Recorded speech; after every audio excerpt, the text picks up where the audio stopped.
Mia, anong hakbang ang tinitiyak ng DA para hindi magkaroon ng bukbok ang mga nakaimbak na bigas?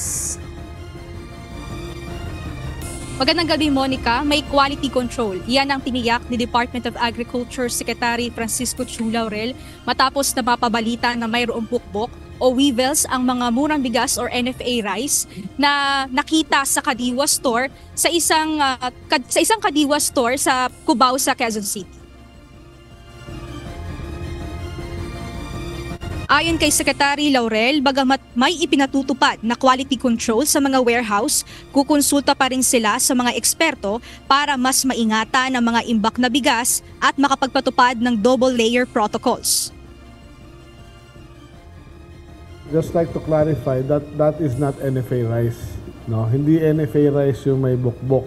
It's an isolated incident and it's a lesson for FTI and not NFA or DA na we have to be more diligent sa quality control, no? Ngayong araw, sinimula ng DA ang distribusyon ng rice vapor stock ng National Food Authority sa mga lokal na pamahalaan bilang tugon sa food security emergency sa bansa at mapanatiling may abot kayang bigas na mabibili ang publiko. Samantala, kinumpirma ng kalihim na naalis na sa pwesto ang General Manager ng NFA sa Occidental Mindoro dahil sa kapabayaan na nagresulta sa pagkasira ng nasa 20,000 bags ng unmilled na palay na inabot ng 2 taon sa warehouse. It was mismanaged by a manager that was there before my time actually. And ako mismo nagpa-relieve dyan. And as of the moment, malamang file namin ng administrative case yung tao na yun.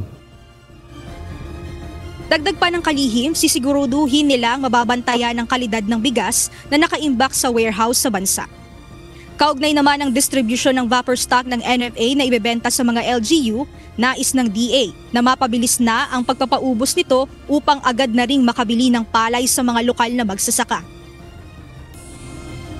We are rushing, na ma-dispose yung makita nyo naman yung warehouse na to ay medyo puno at mas puno pa yung mga ibang warehouse all over the country. Siguro race to finish to. So basically, we need to really unload our stocks as fast as possible.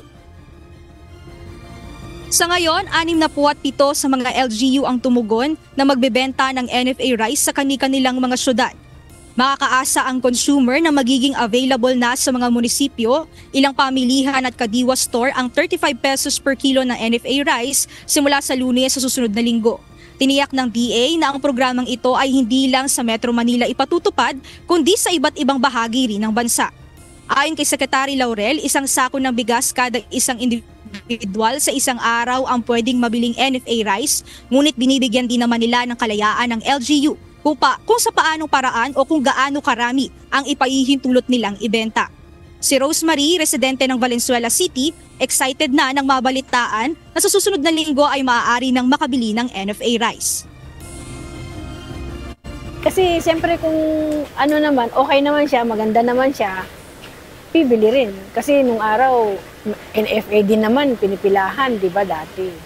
Kung ibabalik nila yung mura, siyempre doon tayo sa mas mababa. Si Aling Salvacion naman na taga Caloocan City, murang bigas talaga ang hanap, lalo pat 2 araw lang sa kanila ang 10 kilong bigas dahil 12 silang kumakain sa bahay. Gusto aniya niyang subukan ang NFA rice. Oo, winning naman ako kasi importante doon, may makakain. Bibili ka ng mal, hindi mo naman kaya, hindi doon ka na sa bababa. Ang rollout ng murang bigas o ng NFA rice sa bawat lungsod ay hakbang ng pamahalaan upang mapababa kasunod ng deklarasyon ng food security emergency upang mapababa ang presyo ng bigas sa bawat pamilihan. Gayon din upang magkaroon na ng bagong stock ng supply na palay mula sa mga magsasaka. Yan muna ang update. Balik sa iyo, Monica. Maraming salamat, Mia Alonzo, live mula sa Caloocan City.